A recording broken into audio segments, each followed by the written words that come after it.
Yeah, it is another episode of the Autumn Windbags. RJ Clifford, Juan Soto. Let's have some fun today. Record-breaking heat today in Long Beach. 109 degrees Fahrenheit, breaking the record set in 1988. That's rough. Hot man. stuff.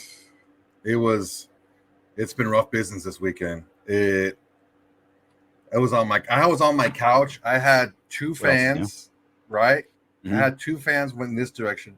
I had one of those taller fans in front of me. So basically I had one fan for each nut and then one for the shaft. And it worked fine. It worked, yeah. I don't know if I didn't move.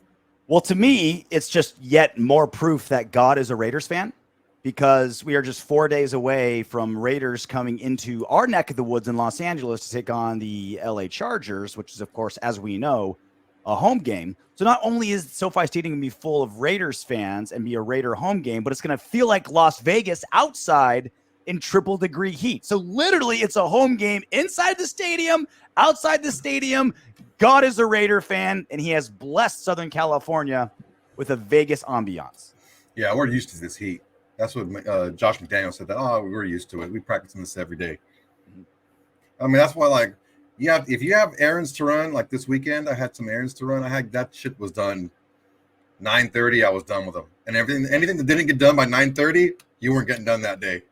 Yeah. And then after about 10:15, it's like, all right, I'm either in a body of water or just propelled by two fans. That's it. Every single time. So question of the day, and we will pin this question down in the comment section. We like your answer. Again, last time to speak your mind, because we got a game in just a few days. What is your biggest and best Raiders prediction or hot take for the upcoming season? So once the season starts, our season starts September 11th on Sunday, then all your predictions don't matter anymore because you already watched one game. So this is your last chance. Look at creative here, guys. Have fun. So we put this up on YouTube, and I got a couple ones I want to share with you. L. Brown Holio. If the right side of our line figures itself out, we're in the Super Bowl. That's a big if. It's a big if, and that's also a big then. Because I think our DBs will have to deliver. Our interior defensive line, right? There's still a lot of questions around that defense. And also, what does figure itself out? Does figure itself out mean that they've improved leaps and bounds and McDaniels can lean on them? Or does figure itself out mean that Josh McDaniels schemes around them and they don't torpedo us? Those are two very different versions of figures itself out. Yeah, because if they're still a liability and you have to shorten up your playbook, you can still run an effective mix of plays, but they're going to be pretty much right around the same stuff. Screens, quick passes, stuff like that. A lot of play action. Just get the ball out, like we were talking earlier, to get the ball out quick. So you can't really do a lot of the deep routes, stuff like that hurt teams that are creeping on you. Shorten the field, man. Like it's like in the red zone. When you shorten the field like that, it's harder to throw. Well, when you shorten the field because your opponent knows you're going to throw it quickly, it's harder to complete passes. Mark Yuckham says, Mark Davis finally stops going to his childhood barber by week 6. That's a hot take. Yeah. Same haircut for 60 years, and he's going to stop now? Mark Yuckham, is that Dwight Yoakam's kid or brother? He's as poetic as his pops. That's I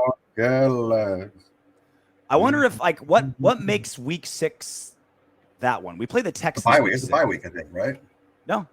It's, week 6. It's our bye week. 5 weeks in a bye week. So he finally has 2 weeks off to go find a proper barber because, guys holding $1 billion franchises don't have the time. He's flirting with one already, I think. I think he's flirting. Just flirting a little bit. Hey, man, I haven't had hair in a long time, so I haven't had to go to a barber. Mm-hmm. But my chick's son is a barber, and he does really good work. Mm-hmm. And man, you don't even want to know the politics involved in barbering. It's barbaric, would you say? Yeah, you know what? Barbarism? What is it? Punctilious. You would be punctilious in assuming that. Yeah, man. What movie is that from? Ooh, put that one down in the comment section. Actually, in my sports psychology class, I had to write about a sports movie, and and I wrote it on that movie and the evolution of the character, the main character. Yeah. Good movie. Great movie. One of the funniest movies out there. Oh God. So You're good. a dictionary salesman, huh? You would be punctilious in assuming that. Nathan Balloon, the entire AFC West makes the playoffs. So that means there are no other wild cards other than the divisional champion and then the 3 AFC West teams.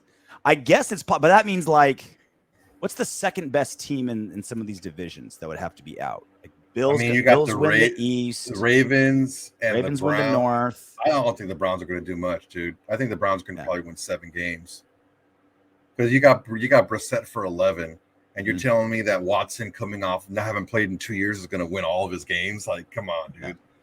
They're probably going to win 7 games, 8 games tops. Colts win the South, right?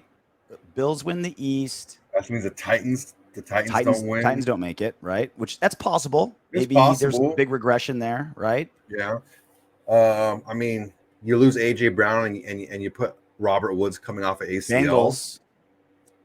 Yeah, the Bengals. Like who doesn't make it? The Ravens, the Bengals. Like Ravens the Bengals made it, right? The Bengals made it to the Super Bowl last year, and the Ravens were the best team in football until Lamar got hurt. Like, you know, that's a rough division too. I mean, we have to take care of business outside of our division, and we play the AFC West, who's got a couple of really good teams too. Well, there's a couple of things that can go the AFC West way. I mean, you've got Joe Burrow with the appendicitis. Like, it's like, is he recovered from that? Like, is he taking hits in practice? Like, that could semi-torpedo the Bengals a little bit, right? Yeah. Does everything work with the Colts, right? Like, does that whole division just suck, right? And there's no second team that can come out of it. Yeah, man. There's always some injuries that make a big difference in the standings. There's always something that happens. So there's always these things that we think are going to work out great. Like look at Julio Jones going over to the Titans last year. I'm like, oh my God, Julio Jones and AJ Brown.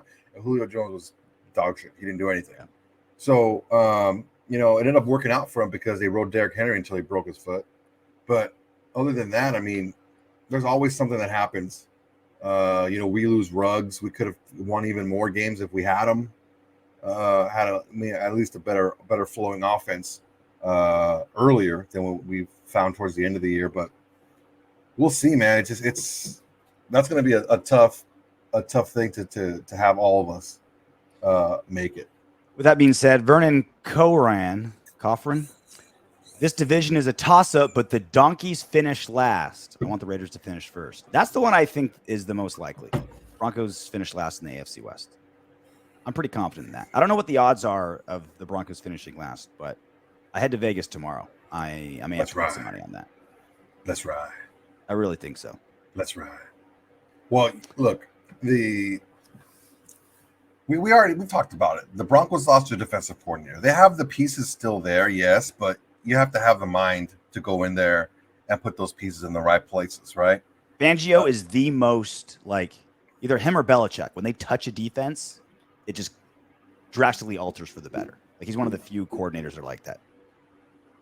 Is also, the cat running away because it's spurring your advances? No, he's fucking being a dick right now. So, also, the Broncos lose their best pass catcher, and Noah Fant. They traded him away.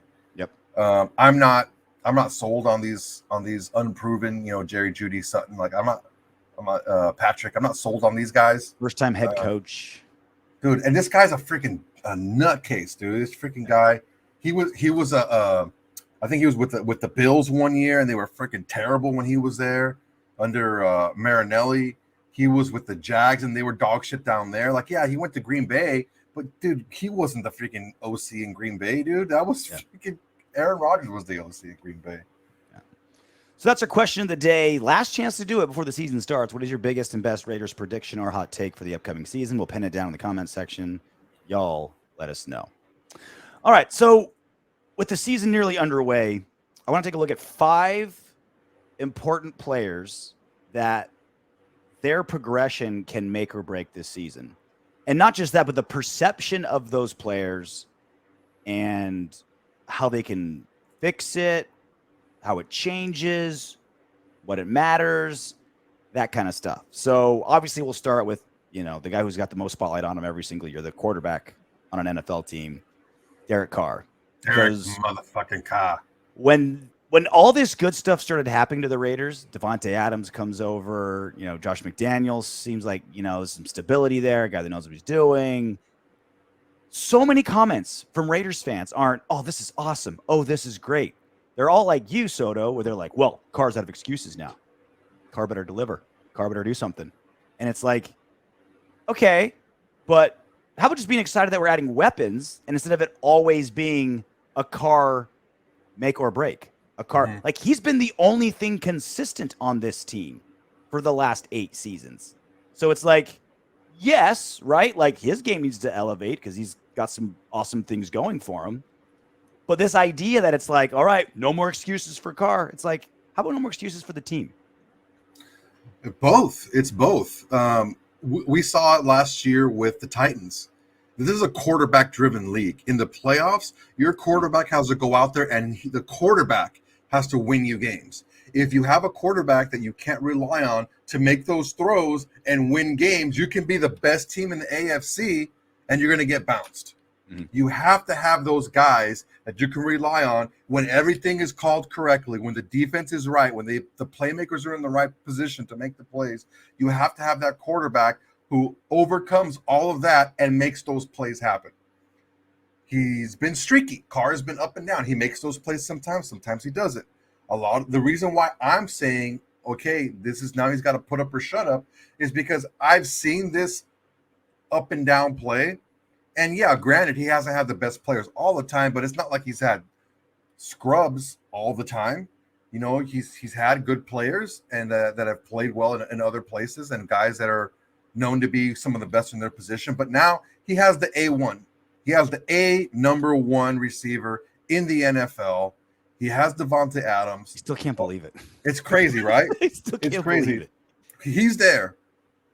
His play now, not just having the better weapons, but his play needs to be elevated. Now he needs to be that guy that can not only buck the odds and be that scrappy underdog to get us to 10 wins, 8 wins, 7 wins, 9 wins. Like, no, we need that his play to elevate us even more. And if he can be that guy, great. But we're going to find out this year if he's that guy or not. I just saw so many people this last season saying like, well, Carr changed my mind. Like Carr proved it this season that he can be the guy. It's like, yeah, he was better at some stuff, but he was worse at some stuff. It was a terrible turnover season for him. Awful. Yeah, that can't happen. He got better. He got better moving around in the pocket, right? His deep ball got better. Like he got better at some stuff. He got worse at some stuff. He got better. But the team was better because the team was better. Won 10 games and went to the playoffs. Carr got the credit. When the team sucked ass and we go 4-12, Carr got the blame. So like that's the thing here that I always keep bringing up because it rings so true is that Carr's going to get the credit. Carr's going to get the blame. And like and I feel like that's terrible analysis by us because then we're not actually finding the real problems, right? Like, okay, yeah, Carr's got to work on his turnovers. Yeah, let's make sure his deep ball's still good. But like, if we put everything on Carr's shoulders and say it's all him, then we're letting other people off the hook. And that's what I don't want to do. I don't want to say, well, it was Carr's fault. It's like, no. We got 4 or 5 other guys to talk about. And this is just him specifically. Mm-hmm. If he goes down there and he pushes the ball down to the red zone and throws another interception this year, he did not progress from where he was last year. That's the same shit he's been doing, bogging down in the red zone. There has to be some difference. There has to be some progression somewhere. I'm saying he needs to be 2-1. He's got to be 2-1. And if you're a good quarterback touchdowns at all, to interceptions. Yeah, touchdowns to interceptions. Yeah. He's got to be at least 2-1. You can't be looked at in a passing league on a passing team when you throw almost 5,000 yards and you throw 23 touchdowns. Do you want to see Carr be 2-1 at like a 40-20 ratio or like a 24-12? I would take 30-15 because if he's still throwing 24, it's not going to work for us, man. Because when you have the red zone targets like Davante, like Hunter, and like Waller, you have to be throwing for those touchdowns. Well, speaking of Darren Waller, the all-pro tight end, coming off of injury last season, right? Missed 5 games. Only, I think, practiced once this offseason because of a hammy injury, right? And obviously he's getting a new agent and that whole extension talk kind of hanging over. Drew Rosenhaus, baby. Yeah, right. He's bringing the house. You got the big man. So this is a huge year for Darren Waller because he broke out 3 seasons ago, delivered 2 seasons ago, hiccup this season, and everything around him is like, oh, I think he's holding out. Oh, he's so unhappy, even though he's given no signs of that. Mm-hmm. So this is a big, like, screw all the distractions, screw what happened last season. I'm going to be healthy. I'm going to deliver, and you guys are going to beg me to pay me and make me the highest paid tight end in football. Yeah, for Darren Waller, it's all about putting points up on the board. Mm-hmm. He doesn't need to be the chain mover. That's what we have Third and Renfro for. He doesn't need to be that elite blocker. He needs to be that matchup nightmare where it counts the most, and that's the red zone. He has to be that guy.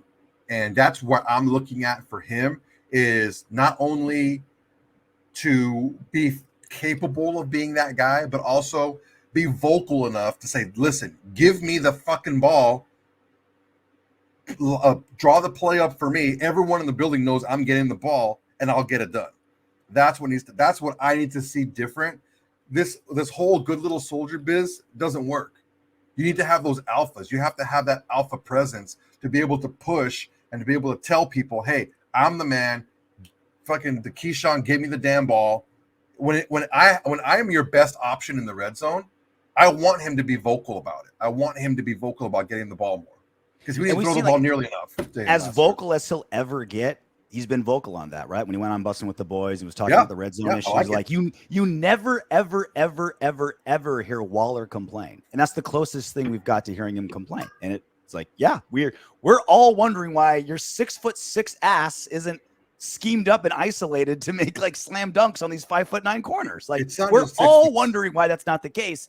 And Waller also said in the exact same interview that him and Carr have the relationship where he can be like, you fucked up, or I fucked up. Like, let's have that hard conversation to get there. So even though we're obviously not seeing it publicly, Waller like pumping his chest and saying, give me the ball, the communication to that effect, I believe, is still happening. And I believe a lot of that kind of blossoming of these players individually, as far as their voices go, I think it's a lot of the empowerment that are being given by Josh McDaniels. They came from a coach who was kind of a dictator, right? Like, you do this, you stay in your line, you stay this, you do that. Well, Josh McDaniels seems to be now more a guy that more empowers the player and wants to hear their voice and lets them know, hey, it's not a bad thing if you voice your opinion. It's not bad. And even if you're being a little bit selfish, if that's what's best for the team, because look, I have no problem with Darren Waller saying, I need to get the ball more in the red zone because I'm your best option, because he's not wrong. Trevon Moehrig, he was a great safety blanket for us last season. That's what Gus Bradley needs out of his free safety, right? Keep everyone in front of you. Don't let anyone beat you deep. Don't be too aggressive, because we don't want people going over the top of you. And that's what he did. You almost never heard his name because he wasn't getting pick sixes or blowing up anybody, but he wasn't getting beat, which is the role that he needed. And for a rookie, it was great. Yeah. Great. Second round rookie. He did as much as you can ask for a guy like that, right? And so now in Patrick Graham's new system, what's his role going to be, and what do you expect there? What I'm looking for from him is just more plays being made, more playmaking from him. Hearing his name, but good. But good. Like he in this system is going to Patrick Graham is going to put him in positions to be a ball hawk, not just to be a safety blanket, but be a ball hawk. And we need to see him catch those opportunities. If he gets around the 5 interception range, that's going to be a great season for him, because they're not going to be throwing to him a lot anyway, because It's when I watched some tape from last year, he has crazy range. Mm-hmm. That's why a lot of quarterbacks didn't throw his way. They threw underneath him, but they didn't really throw. I think he had one of the lowest percentages of balls thrown at his covered man as a safety because they just never threw to him. Him getting 5 interceptions with such a low throw to percentage, that's going to be huge, and I think he can do it. That's why I'm very curious what Graham wants out of him and how he's going to perform it, because he's proven he can be that safety blanket, which is nothing to sneeze at, right? Like, obviously, we want interceptions. We want big plays. We want big hits, breaking, destroying that guy in the slant coming in, right? But, like, having someone that, like, basically never gets beat deep and can cover half the field, that's pretty damn valuable, especially with the quarterbacks we're going to be playing against. He also covered Abram a lot, too. Let's not lose sight of that. Maybe not with the ball in the air, but after the ball was completed, he went in and he made a lot of those tackles. So for this next one, we could have just said the entire O-line, the right side of the O-line, all the tackles. We went with Jermaine Eluemenor because it looks like he's going to be starting as our right tackle. And he kind of ended up as just last man standing. Alex Leatherwood completely whiffed, got cut. Brendan Parker got paid $3 million, gets injured, and he's kind of just availability is the best ability. And here he is. Good luck. Veteran journeyman who's now a starting right tackle for what could potentially be a top 5 offense. Yeah, I mean, there are very few like really good right tackles in the NFL. Normally, your right tackle is there's like 5 teams that are like stoked on their right tackle. Yeah. So, and if you look at it from that perspective, I don't think we're in that bad of shape. And I said it before, Bill Belichick wants steady eddies over the up and down guys, right? And Eluemenor is just that. He's not bad. He's not good. He's a steady eddy. You know what you're going to get from him. Is he going to make those crazy pancake blocks? He's going to be able to peel off on a double team and get a linebacker or a DB down the field? Probably not. But he's not going to make Eddie is the most optimistic description of Eluemenor I've ever heard. That's the dude hasn't been able to make practice squads. I get it. Last few seasons. He's been cut from practice squads. What I'm saying is, in this preseason, that's what we've seen from him, being a steady Eddie. That's what I'm saying. And that's what I've seen. Even when he's been playing on the left side against ones, he's been a steady Eddie. He hasn't been great. He hasn't been, a wall over there, but he's been a steady Eddie. And if he can continue to be that steady Eddie with us on the right side, I think we'll be okay. And I don't need him to, make these super athletic plays and stuff like that. Just be a steady guy and block your assignment. You don't have to do anything extra than that. Just block your assignment. Yeah, I'm blown away that he's our starter. I know, dude. In his career, dude. Rory fucking loves this guy. He fucking loves him. Because they're both British. Yeah, it's exactly. Like, he enjoys teas and crumpets. Let him be our starter. Great. Dude, and the thing is you see what my expectations of Eluemenor are when I say my hopes are for him to be a steady Eddie. Yeah, because he hasn't proven to be a steady Eddie outside of anything. Like, he's proven to just be a nothing. He's proven to be like, dude. The Jaguars released him from their practice squad. He wasn't good enough. Jaguars to make the Jacksonville Jaguars practice squad. The worst team in football. He wasn't good enough to make their practice squad. And now he is our week 1 starter. The worst team in football 2 years in a row. Before we move forward to our next guy, I wanted to address something that we talked about last week. Please, the floor is yours. Oh, thank you. We were talking about maybe a misstep by the front office by putting Leatherwood at right tackle and not having him play guard. Reports come out that Leatherwood refused to play guard, that he only wanted to play tackle. That kind of leads into some of the head case stuff that we had talked about as well. So what I was talking to Sanjeet, we were like DMing each other dick pics, stuff like that, whatever, no big deal. Normal stuff. And normal stuff. and then we were going back and forth because was a big Leatherwood backer, and I never was a Leatherwood fan. Roll tape, and I said, man, look, it's like if you hire somebody for marketing in the marketing department, and they only want to work in accounting, and you try them out in accounting, and they just can't count. You know, it's like, what are you going to do? They're better at something else, but they only want to do something that they're not good at. You're kind of stuck. Well, first off, that report leaked for a reason, and I imagine someone in the Raiders leaked it to the media to make it look like Leatherwood was the fuck up and not the Raiders. That would be my guess, right? Doesn't mean it's false either. Two, it's still on the Raiders, who got nothing out of the value of a former first-round pick, right? Like we can point the finger all day long. Leatherwood sucked. It's all on him. The end of the day, that first-round pick, we got nothing, right? We paid 56% of his salary for 1 year of him being a crappy guard and tackle, and then nothing. Like, we got nothing out of him, right? So let's say, for the sake of argument, that is the case, where Leatherwood straight up said, like, no, I'm not going to play guard. If you're McDaniels or Ziegler, you say, F you. Yeah, you are. We're going to get something out of you. We're putting you at guard, and you're going to like it.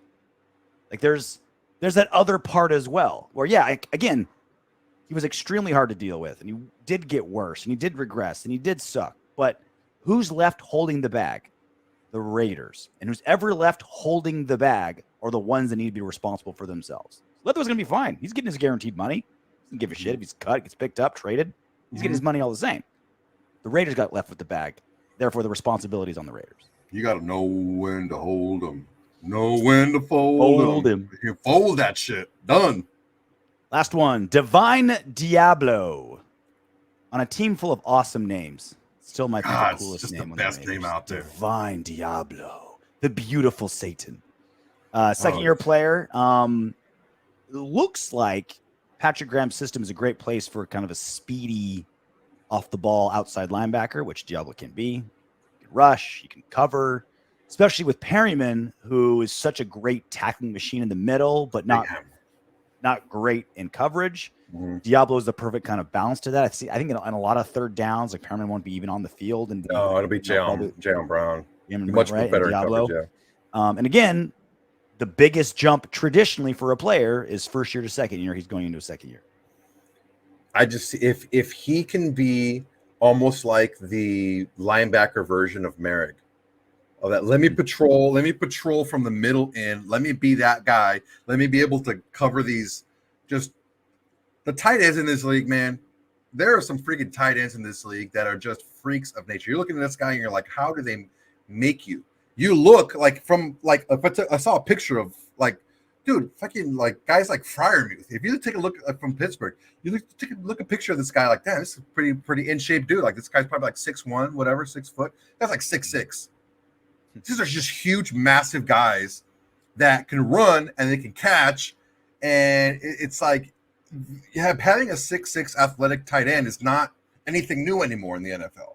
Yeah. They're all over the place. So you have to have guys like Deablo at linebacker who can move. But my big jump for Deablo would be in run defense, because you can scheme around one linebacker, especially one who's as good as Perryman against the run, but you have to have another guy that can be that dash guy, that guy that can shoot the gap. Yeah, I want him being super disruptive. You know what I mean? Getting in that backfield, taking on that fullback, getting in the tight end's face, little speedster off the edge. That'd be nice. So the first depth chart of the season was released. And it's more or less what we expected. A few maybe sort of surprises. They went with a 4-3 on the defense. They went with a 1 tight end, 2 wide receiver, 2 running back setup. Oh, whatever. Anything jump out at you on this lineup? I thought Eluemenor at starting right tackle. I think. I mean, we already talked Mumford about was that. Kind of maybe in that mix. It looks like John Simpson starting at guard. Mumford getting hurt. Dylan Parham's the only backup for the entire interior, right? Both guards and center. Barton played guard. Barton played guard. I thought Barton so. played He's guard. tackle and guard. He's tackle guard. Parham is guard center. Okay. And Mumford can play guard too because he played guard last year or 2 years ago in college. He played guard. Okay. So they're all flexible. They all have some position flexibility. I thought Hankins would be a starter. Me too. That's one that jumps out to me. Yeah, Bilal Nichols and Andrew Billings. Billings are the two defensive tackles in this thing. And again, these depth charts you can fib, right? That's like the depth chart for the fucking media, like the actual depth chart. We'll see. That's like fucking Pickens being the third fucking quarterback in the Pittsburgh. It's like, okay, that's what you put out there, but is he really the third freaking quarterback? I mean, Malcolm Kuntz being behind Farrell. Farrell hasn't done jack shit on the defensive line. I think he's just a core special teamer. I don't know. Those kind of jump out at me a little bit.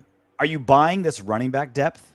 Jacobs 1, Brandon Bolden 2, Amir Abdullah 3, Zamir White 4, and then Britton Brown in that crucial 5th running back slot that you need so bad. I think they put Amir Abdullah at 3 because he's the third down back. I think an early down back that is kind of like a pass catcher and a runner. I think Zamir White and Bolden are going to be that guy. I disagree. I think Jacobs is going to be the first and second down guy, kind of main guy, and Zamir kind of does the same thing. Like he just kind of poaches some of Jacobs' carries, but Abdullah has a very specific role, right? Bolden has a very specific role, whereas White and Jacobs are the two kind of semi-do everything dudes-ish. And so that's why I have him at number 4 because his role is kind of just backing up Josh as opposed to a specific role. Yeah, I honestly think that White and Bolden are going to get similar work. Because I think Jacobs is just going to get run into the ground. They're going to use him as much as they can. If they do go with a 4-3-4 defense, they have Rock Yassin and Nate Hobbs as the two starting outside corners. Do you think that's the case? Do you think Hobbs plays outside if it's a 2 cornerback situation? I think it's depending on the set that they use. But I think I could see him lining up a bunch of different. I don't think it's going to be like a Richard Sherman where he only lines up on one side. He only covers one thing. He only does one thing, right? I think they're going to move Hobbs around because I think he's that special player. So the offensive line, Colton Miller, John Simpson, Andre James, Lester Cotton Sr., Jermaine Eluemenor.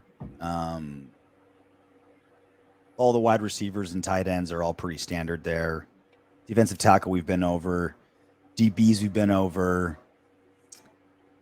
I'm gonna be surprised if that 53-man roster that they released last week, if it makes it all the way to Sunday.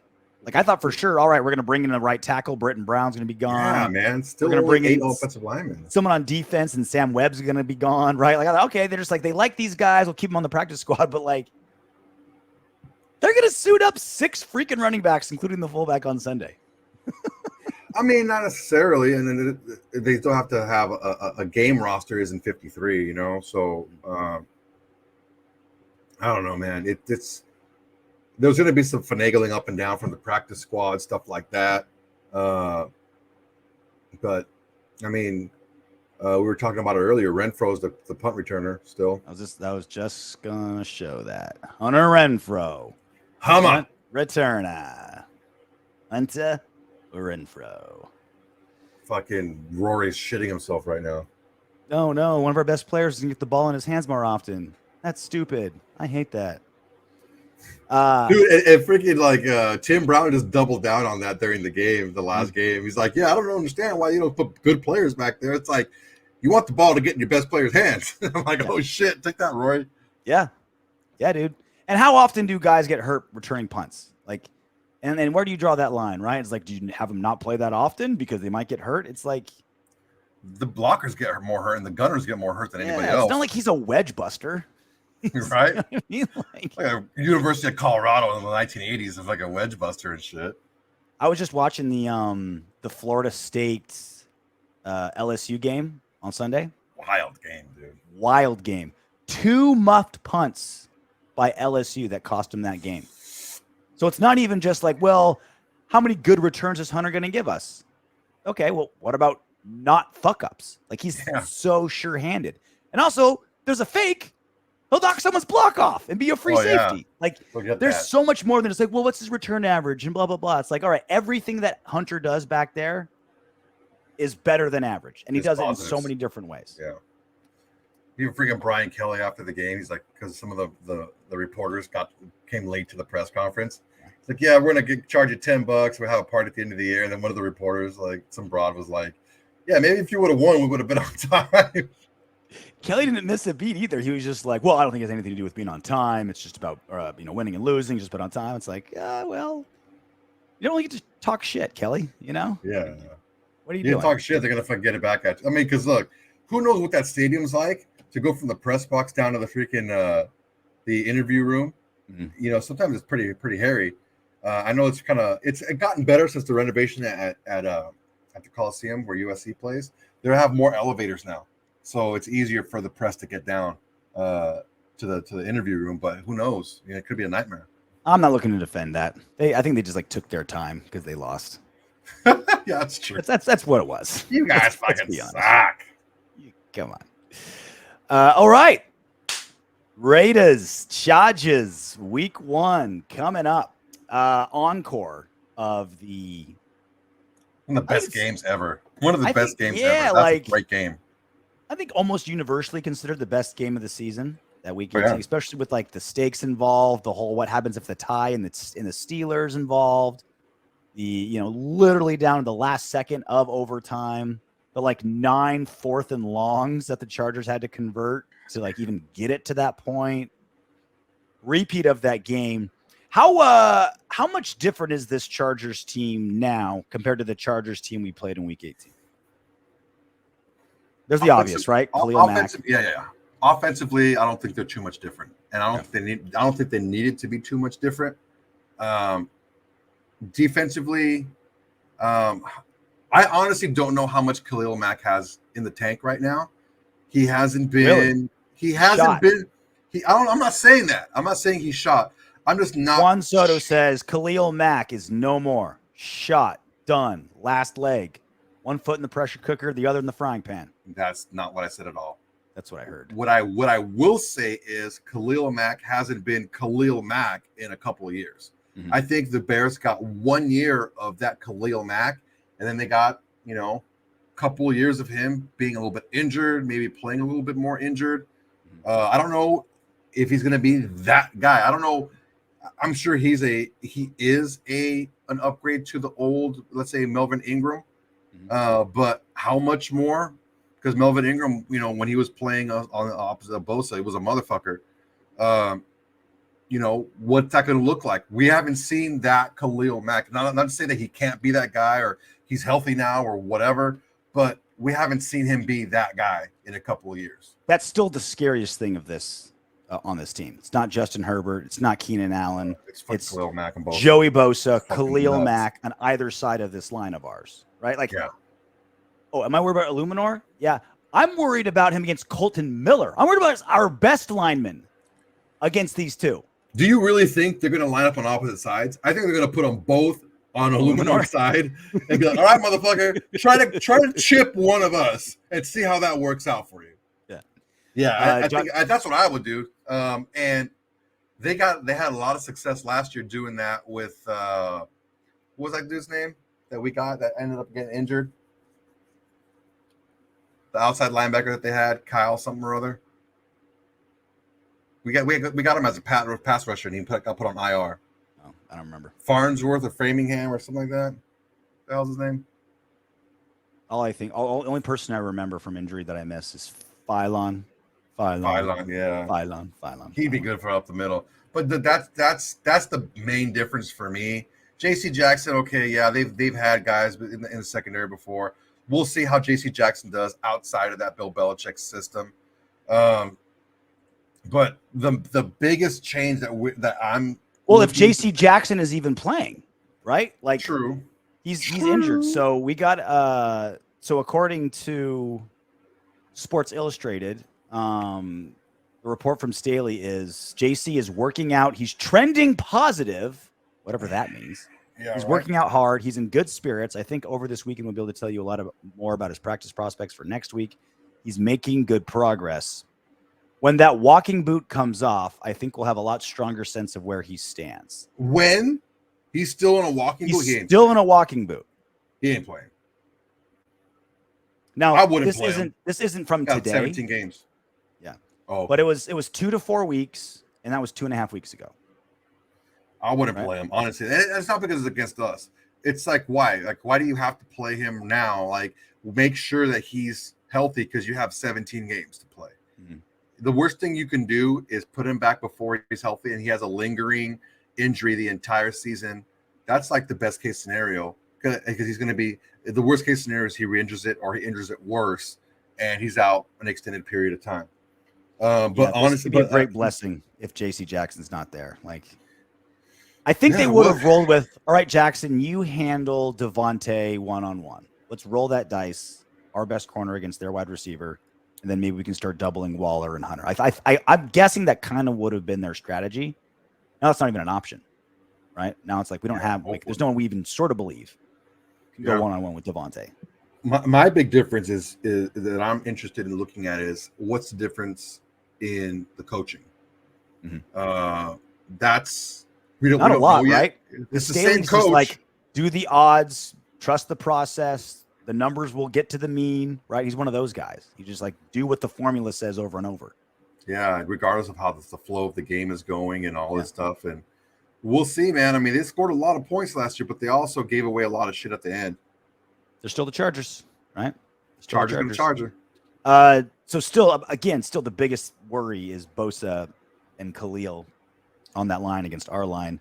Josh McDaniels was asked about those two at a presser today. Here's what he had to say. It's not easy. They're two incredible football players. And again, I could say that about a lot of guys on their team. They have a tremendous amount of talent. This is probably one of the most talented teams we're going to play all year, if not the most talented. Competed against both of them multiple times, and thankfully never on the same field at the same time. So, you could kind of put maybe more attention to one than the other, if you will. You gotta do a good job. There's no shortcuts around this one. You got to do a good job of using your techniques and playing with good fundamentals. We have to do a good job of trying to get the ball out on time when we're supposed to. And, you pick your spots when you're going to try to do something and hold the ball a little longer, what have you, based on the play you're trying to accomplish. So this is a big challenge. They present a lot of issues offensively on their own. And so seeing them on the same field obviously will be difficult. But, we're, like I said, we're hard at work trying to figure out how to create some offense against their whole group. And, but they'll definitely be a challenge. Sounds like McDaniels is sweating them a little bit, as you should, right? Like you should be up at night scheming against these two. And you brought up kind of like none of them groundbreaking, but the three things is just being fundamentally sound on the quarterback, being able to get the ball out, and then coaching around them. Mm-hmm. Like, that's basically it, right? Like the guys we do have, you got to be fundamentally sound. Carr, you got to know that there's a ticking time bomb running at you, and we as the coaches got to understand our strengths and weaknesses and where those bad boys are. We got to have like one or two plays for each personnel package in our hip pocket ready. Once we go out there, Mac's taking a break. It's only Bosa. Mac's taking a break this play. 5-step drop. Let's go deep. Now we can run this play, right? Yeah. Bosa's taking a break now. Okay. We got to have those in our hip pocket, and I know that Josh McDaniels is going to do that. I know he's smart enough to be able to do that. But the thing is what are the Chargers going to run? Is that when they're going to run a blitz? Are we going to do a safety blitz, like something, a DB blitz type of thing to kind of counteract that? So hopefully we can block it and we go over the top. But that's when he talked about picking and choosing. I think that's what he's talking about, is having those plays. Carr has those plays in his pocket. And when he sees, hey, you know what? Mac's not on the field or Bosa's not on the field. It's only one of them. Maybe we can take our chance here. I think this is going to be the offensive playing calling game that you've been thinking about. Run heavy. Oh, yeah. Right? They had the worst run defense in football last season. How do you protect our quarterback from our bad O-line and those great edge rushers? Just run it, right? Just run the goddamn ball. So I think this is going to be a 25 carry day for Josh, like another 15 carries for everybody else.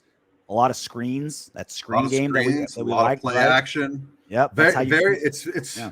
that pro form offense, right? That the two backs, a tight end and two receivers. That's It's gonna be like a prime like Chip Kelly Oregon offense. You know what I mean? Like Tecmo Bowl offense. You know, just you got get the two just guys get the back ball there. out to somebody in space, move around a lot. Which like honestly, exotic runs. It's not too much different than what Kansas City does. They get the ball out quickly. They get the ball out in space. They make your playmakers. You know, we talked about it. Reed knows how to get playmakers out in space, right? That's what we're looking to do here too. Only they have, you know, Mahomes who can just kind of extend plays and throw the ball deep. So that's them on defense, us on offense. Around. So we got Justin Herbert. Like the media's already kind of ordained him the next guy, right? It's like Hill, Mahomes, and Herbert. For sure, pretty much, yeah. Is he gonna be the best quarterback the Raiders face this season? I mean, there's that group. It's not going to. If he's not, it's not going to be a big difference. You know, between Mahomes, Herbert. Who else we playing this year? Well, Russell Wilson, depending on what version of him we get, right? I think it's going to be a little. He's a step beneath those guys. Stafford. Won a Super Bowl. The elbow. What is it? His elbow? Yeah. That elbow shot. He's on a pitch count in practice, dude. Like, that's how bad his freaking elbow is. Talking about, you know, quick passes and screens and shit like that. That's what the Rams are going to do. Yeah. Because he just can't. They have to keep him on a pitch count. I think that scenario or that circumstance is a lot more serious than it's being led on. When you have to put your quarterback on a pitch count during training camp, that means that elbow isn't great. But I think he's going to be one of the top couple of quarterbacks that we faced this year. I think Keenan Allen's the most overrated wide receiver in football. Like, he's good, but everyone's putting him in like, oh, he's going to be top 5 in yards, top 5. I was like what? Like that Keenan Allen? He's a not as explosive Davante Adams. He knows how to get open quickly. He's a really crisp route runner. He's not going to be the guy that beats you deep. He's not going to have that type of. He's not going to take a screen pass down, or a hitch and make a guy miss and go, 40 yards. That's not him. Yeah. He's more of a possession intermediate guy, but he knows how to get open, man. He's a really good route runner. This isn't an offense that scares me. Justin Herbert, Austin Eckler, Keenan Allen, Mike Williams.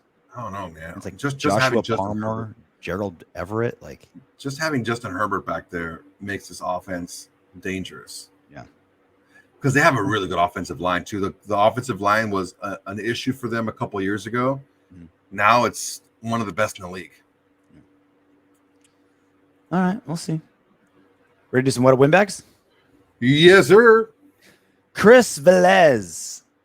If Deshaun Watson can sexually assault a bunch of women and still play in this league, there's no reason why John Gruden should have been fired at all. This country is getting soft.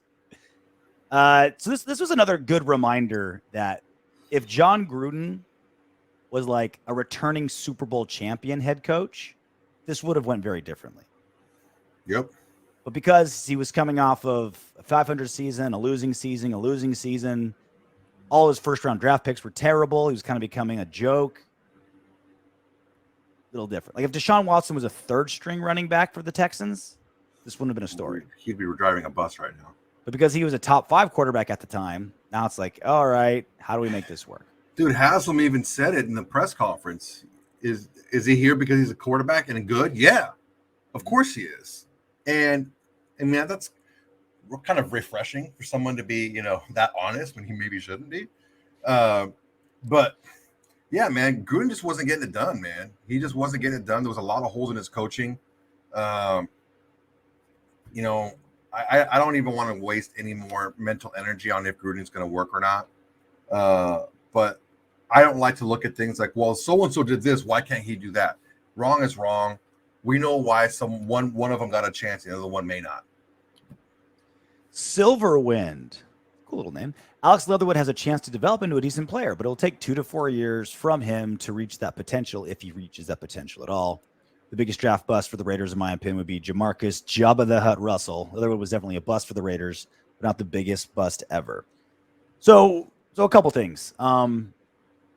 First off, like I still believe Leatherwood could potentially be decent. Like I still, again, if we had a true starting right tackle, I feel like we would have kept Leatherwood, not taken that cap it, and see if we can develop him. We would have had the luxury to say, okay, we can take on this project.